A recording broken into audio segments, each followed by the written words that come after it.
제가 이 영상을 찍기 위해서 100편 가까운 유튜브 영상들을 전부 분석해 보았는데 뜬구름 잡는 소리 하는 영상도 있고 어려운 별채권 설명만 얘기하는 영상들도 있고 현실적인 대안을 제시하는 영상이 몇 편 없었고 그 내용도 현 시점과는 전혀 맞지 않아서 이번 영상을 올리게 되었습니다.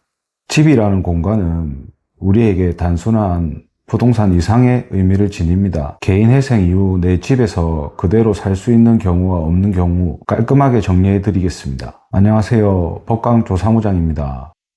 빚이 감당할 수 없을 만큼 불어나면 은행은 우리가 그토록 지키고 싶어하는 집에 경매 신청을 해서 경매 매각 후 돈을 받아 가려고 합니다. 많은 분이 개인회생을 신청하면 모든 빚 독촉과 추심이 즉시 멈춘다고 믿고 안심하시지만 사실 여기에는 아주 무서운 예외가 하나 있습니다.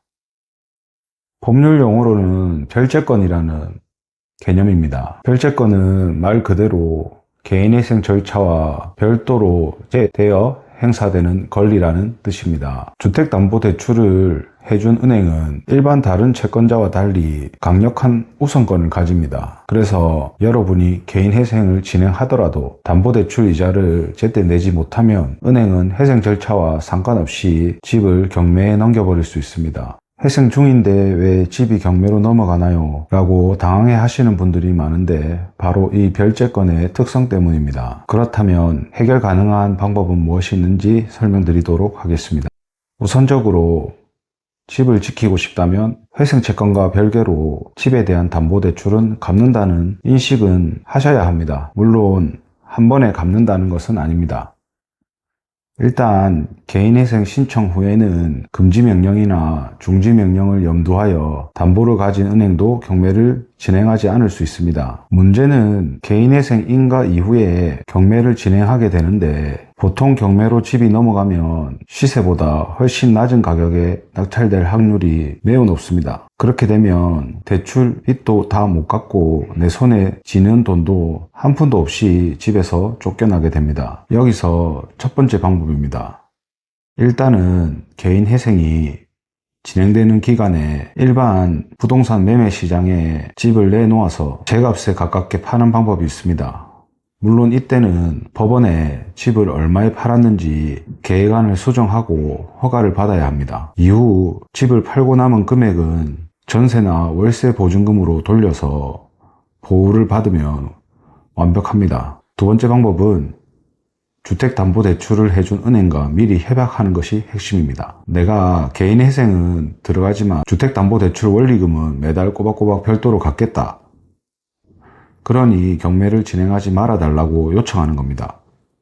은행 입장에서도 경매로 넘겨 복잡한 절차를 밟는 것보다 채무자로부터 이자를 계속 받는 것이 이득일 수도 있기 때문입니다. 다만 제 실무 경험상 1금융, 신한국민 우리은행 같은 은행들은 협의가 잘 되지 않고 새마을금고, 신협 같은 2금융권은 협상 확률이 상당히 높았습니다. 다만 1금융이든 2금융이든 이미 주택금융공사 등으로 디딤돌, 보금자리론 같은 정부 자금을 받은 주택담보대출의 경우에는 협상이 절대 되지 않습니다. 세 번째 방법은 신용회복위원회와 법원이 연계한 주택담보대출 채무 재조정 프로그램이라는 강력한 제도가 생겼습니다. 모든 법원은 아니지만 전국 주요 법원 및 회생법원에서 활발하게 운영 중이고 최근 더욱더 확대하고 있는 추세입니다. 다만 이 제도는 서류 준비가 매우 까다롭고 그래서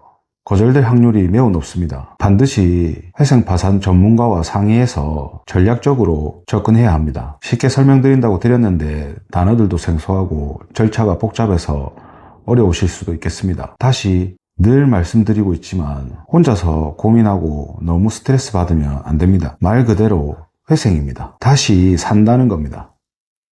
개인회생은 여러분의 재산을 빼앗는 절차가 아니라 다시 일어설 수 있게 돕는 기회입니다. 그 기회를 잡는 법, 누구보다 개인회생을 해본 제가 함께 고민하고 해결하겠습니다. 더 자세한 상담이 필요하시면 아래 고정 댓글에 연락처로 언제든 문의해 주십시오. 오늘도 긴 영상 봐주셔서 감사합니다.